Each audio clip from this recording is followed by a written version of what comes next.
Hey, how's it going everyone? Welcome back to Ukulele Corner. Have you ever tried playing some jazz repertoire on the ukulele and found like it's the chords you know in a low position, maybe your first position chords, they sound pretty good, but there's something missing from the music. Let's talk about some things that you can do to jazz up your playing and your chords. And I was just improvising a little bit there. I was playing in the key of F. I have a tenor ukulele GCE-A tuning. I'm using the low G, but high G works really great for this as well. Now I want to just show you a few things. There's a lot of details, a lot of information that you can learn about jazz. And at Ukulele Corner, we go over a very in-depth analysis of how chords work together, theory and harmony. I'm just going to show you some shapes to get your fingers going, and I'm going to show you some strumming techniques that will help you get that nice jazz swing sound. Now let's start. The strumming is actually quite simple. What I'm going to do, and even if you just mute your strings to start out with your left hand, let's use the thumb and just do a downward motion using the flesh of the thumb to hit the strings. I like to do this over the fingerboard. It's right about where the body of the ukulele and the neck come together there.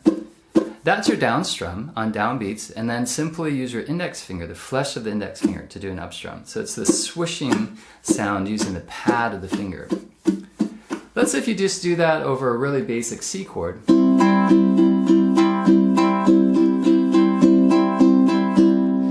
The open strings are going to ring out and there's going to be a lot of resonance with the chords. Sometimes you want to be a little bit more syncopated when you play jazz music. So let's find a more hip way of playing a C chord instead of just our basic old C with open strings. A lot of this is what we're trying to do, is hold down. Open strings can be great, but in general, to get a lot more control over the chord voicings and the tone, we're going to try to use fretted notes across the strings.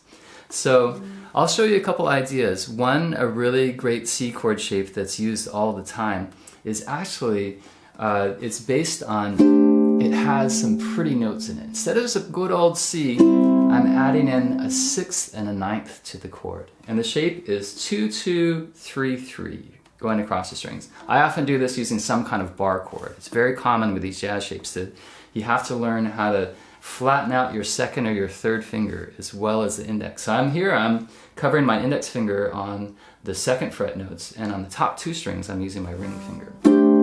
Now this is going to allow us, instead of having this sound, we can actually let go of the pressure. Right away it's going to have more of a groove, and it's going to start swinging a little bit, even before I put in an up strum. So that's a really important first step. And notice what I'm doing is I'm just letting go of the pressure. Since they're all fretted notes, if I just slightly relieve the pressure, the sound stops. So there's a difference. Often you can play a long sound and a short sound. Many times I like to do, when you start adding in the upbeats, we swing the rhythm. Instead of even eighth notes, 1 and 2 and 3. It's based on triplets. Triple, let, 1, 2, 3, 1, 2, 3. So the basic idea is you're playing the down strum with a thumb on the first of those 3 divisions of the beat, and on the third note, the triple let, we're going to do the up strum. So let's try that. It's 1, 2, 3, 1, 2, 3. Now if I just do this straight, it's going to be a swing feel. You can put in another thing that's really nice is you put a little accent into the 2 and 4. That's what gives us a backbeat. So we're not just playing every note the same. If you put in a backbeat, you get the swing rhythm, but also another thing can be really helpful is keep that upbeat short. So it's long, short, long, short, long. It starts to groove.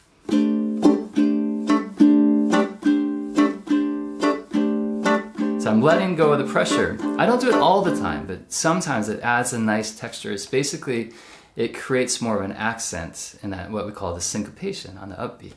And so I might do something like,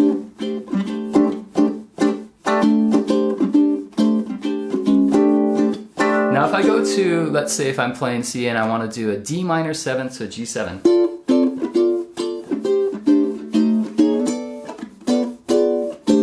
these little motions that you can do moving around the chords that they're these subtle changes. They're all based on similar shapes with your fingers, but then you can start to get the chords to move, and it's going to sound very different than if I was going to do D minor, straight G7 and a C.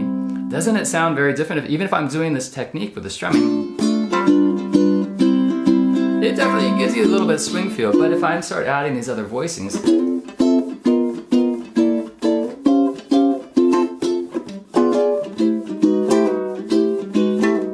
I can start sliding them around, I can add little passing tones.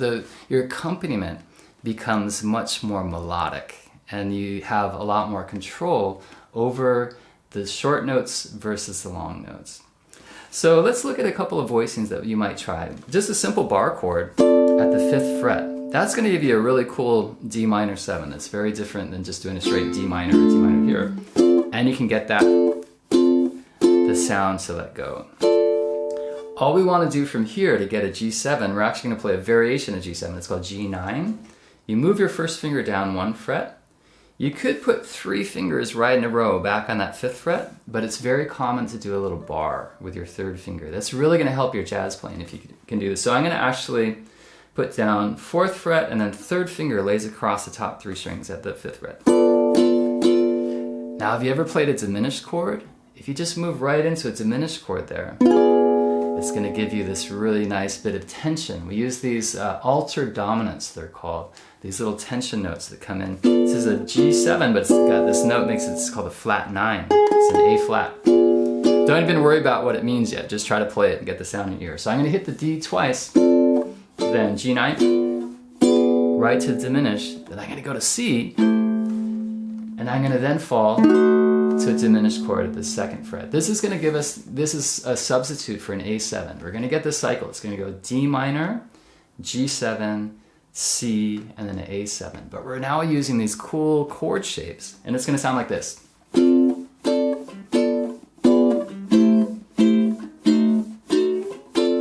could just do all down strums with your thumb for a while. Notice when I'm doing the C chord, I'm adding a note in there too. This goes 2, 4, and then I'm using my 2nd finger to bar the top 2 strings. 2, 4, 3, 3. This is another type of pretty beautiful sounding C chord. This is very different than this. It looks like an A minor 7th chord. So then you get this sort of cycle. I could even start on that C.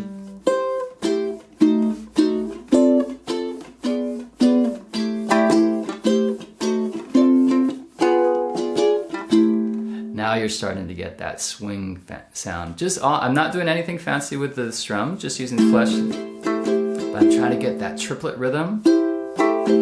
I'm making some of the upbeats short. You can just start with downbeats, then add some up.